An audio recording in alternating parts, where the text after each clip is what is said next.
Hello friends, welcome back to this channel. दोस्तों, इस video में हम लोग बात करने जा रहे हैं रिलायंस इंडस्ट्री लिमिटेड के लिए। लेकिन अपनी बातचीत को शुरू करें उससे पहले आपसे दो रिक्वेस्ट करना चाहूँगा। पहली रिक्वेस्ट कि अगर आप डीमैट अकाउंट या ट्रेडिंग अकाउंट ओपन कराना चाहते हैं तो डिस्क्रिप्शन बॉक्स में आपके लिए लिंक ड्रॉप किया गया है, आप देख सकते हैं। दूसरी रिक्वेस्ट ये है दोस्तों कि अगर आप इस चैनल को फाइनेंस मार्केट को फर्स्ट टाइम देख रहे हैं तो सब्सक्राइब करके बेल आइकन को हिट कर लीजिए ताकि आपको सारी वीडियोस की नोटिफिकेशन मिलती रहे और आप सबसे पहले देख पाएंगे। दोस्तों, रिलायंस इंडस्ट्री लिमिटेड 23 जुलाई फ्राइडे के दिन अगर आपने देखा होगा तो 0.71% की गिरावट के साथ बंद हुआ 2105.70 के ऊपर। एनएससी के ऊपर टोटल वॉल्यूम ट्रेड किया था 45,85,938, जहां पे डिलीवरी स्टेटस है लगभग 54.24%। बीएससी के ऊपर देखें तो 2,53,418 शेयर्स ट्रेड किए गए, जहां 54% के आसपास की डिलीवरी है।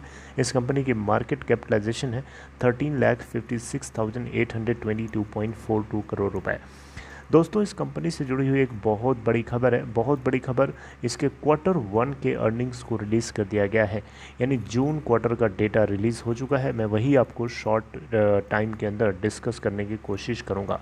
देखिए, सबसे पहले मैं आपको बताना चाहूँगा bottom line and top line and bottom line, यानी प्रॉफिट, नेट प्रॉफिट क्या रहा कंपनी का, जो कि बॉटम लाइन होता है, और नेट रेवेन्यू क्या रहा कंपनी का, वो टॉप लाइन होता है। तो जो एनालिस्ट की तरफ से पोल थी 10,845 करोड़ रुपए के नेट प्रॉफिट आने की थी, और रेवेन्यू की जो पोल थी, पोल के अंदर जो एनालिस्ट की रिपोर्ट थी या जो एक्सपेक्टेशन थी 1.54 लाख करोड़ रुपए की थी Q1 के लिए। जबकि एक्चुअल फिगर जब रिलीज़ किया गया तो पता चला कि जो इनका नेट प्रॉफिट है वो 13,806 करोड़ का है। कंपेयर कर सकते हैं कितना ज़्यादा है। जबकि रेवेन्यू की बात करें तो कंपनी को जो टोटल रेवेन्यू हुआ है 1.44 लाख करोड़ रुपए का हुआ है। क्वार्टर ऑन क्वार्टर बेसिस पे रेवेन्यू में थोड़ा सा आपको नंबर्स जो है वो थोड़ा सा आपको वीकनेस दिखाई दे सकते हैं ड्यू टू रिटेल सेगमेंट, यहाँ पे एक्सप्लेन किया गया इस चीज़ को। लेकिन यहाँ पे ईयर ऑन ईयर बेसिस पे देखेंगे तो कंपनी को जो प्रॉफिट हुआ है उसमें 66.7% की सीधे सीधे जंप है।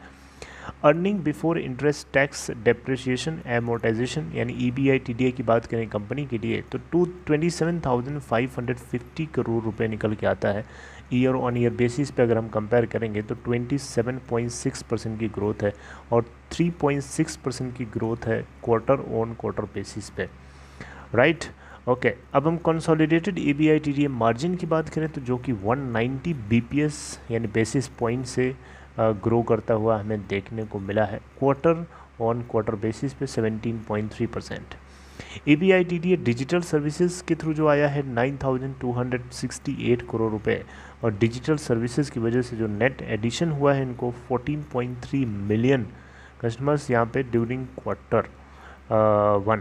ओके, कैश प्रॉफिट की बात करें तो एक्सेप्शनली आइटम यह है, यानी before exceptional item cash profit जो कंपनी को हुआ है 21,828 करोड़ रुपए, यानी $2.9 बिलियन, जो कि 56.7% से ऊपर है। अर्निंग पर शेयर की बात करें यानी EPS की बात करें तो ये भी बिफोर एक्सेप्शनल आइटम अगर हम देखें तो 19 रुपीज़ पर शेयर निकल के आता है, जो कि 46.7% से ग्रो किया है। अब हम सेगमेंट वाइज देखते हैं। आपको पता है O2C सेगमेंट है, रिटेल सेगमेंट है, और जियो सेट जो कि डिजिटल प्लेटफॉर्म के नाम से जानते हैं। तो दोस्तों, यहाँ पे O2C सेगमेंट की बात करें तो कंपनी को जो नेट रेवेन्यू आया है 1,03,212 करोड़ रुपए, जो कि 75.2% के हिसाब से ग्रो किया है। EBITDA की बात करें O2C बिजनेस यानी ऑयल टू केमिकल के लिए तो इनका 12,231 करोड़ रुपए निकल के आता है, जो कि 49.8% से ग्रो किया है ईयर ऑन ईयर बेसिस पे, राइट। EBITDA के अंदर ये ग्रोथ जो है कहीं न कहीं इस कंपनी के अंदर जो इंटरनल परफॉर्मेंस है उसको रिफ्लेक्ट कर रही है, राइट। ओके, अब हम बात करते हैं जियो यानी डिजिटल प्लेटफॉर्म से इनका कितना रेवेन्यू हुआ, कितना प्रॉफिट हुआ। तो देखिए, रेवेन्यू फ्रॉम ऑपरेशंस कंपनी को 18,952 करोड़ रुपए निकल के आता है, जो कि 9.8% से ग्रो किया है। EBITDA की बात करें तो 21.3% से ग्रो किया है यहाँ पे ईयर ऑन ईयर बेसिस पे, जो कि 8,892 करोड़ रुपए निकल के आता है, $1.2 बिलियन।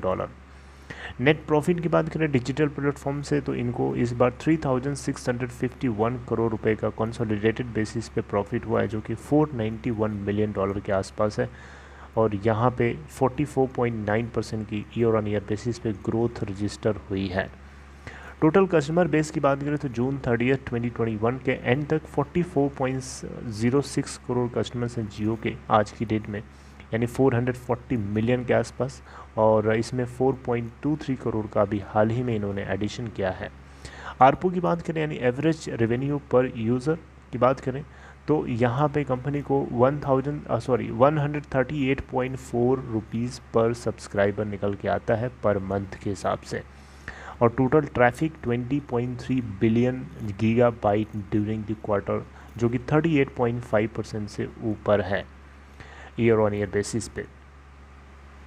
इसके अलावा दोस्तों बात करते हैं मेन रिलायंस रिटेल सेगमेंट, जो कि कंसोलिडेटेड बेसिस पे यहाँ पे जो रेवेन्यू मिला है कंपनी को 33,566 करोड़ रुपए, जो कि 19% ईयर ऑन ईयर बेसिस पे ग्रोथ दिखाया है।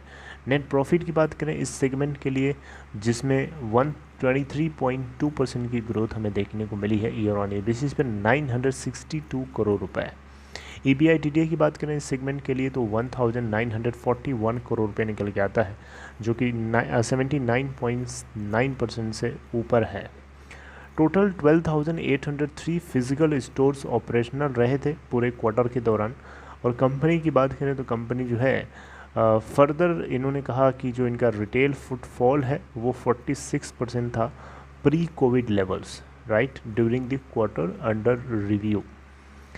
ओके तो दोस्तों ये थी रिलायंस इंडस्ट्री लिमिटेड के Q1 की पूरी अर्निंग का डेटा। अलग अलग सेगमेंट्स के अलग अलग परफॉर्मेंस है, आप देख सकते हैं यहाँ पे सबसे ज़्यादा इनको ग्रोथ मिली है O2C बिजनेस से, जहाँ से इनको 1,03,212 करोड़ रुपए का रेवेन्यू 75.2% से इनका ग्रो होता हुआ दिखाई दिया है। ऑयल टू केमिकल सेगमेंट के अंदर 3 अलग अलग वर्टिकल्स के अंदर काम करती है कंपनी, आपको पता है काफ़ी डाइवर्सिफाइड है। Oil to chemical O2C business के अंदर अगर हम देखें तो पेट्रोकेमिकल का इनका बिज़नेस है, इसके अलावा ये पेट्रोल की रिटेलिंग भी करते हैं, रिटेलिंग का भी बिज़नेस है। और इसके अलावा इनका है पेट्रो रिफाइनिंग का बिज़नेस। समझ रहे हैं मेरी बात को, पेट्रोकेमिकल, रिफाइनिंग और पेट्रोल की ये रिटेलिंग करते हैं। ओके तो ये दोस्तों अपडेट थी रिलायंस इंडस्ट्री लिमिटेड को लेकर के। I hope you liked it. If you like this guys दोस्तों प्लीज़ आप इस वीडियो को लाइक कर सकते हैं और अपना ख्याल रखिए। Take care of yourself. कुछ भी आगे होता है आपसे बातचीत कंटिन्यू बनी रहेगी। Okay so this is all, good bye, take care.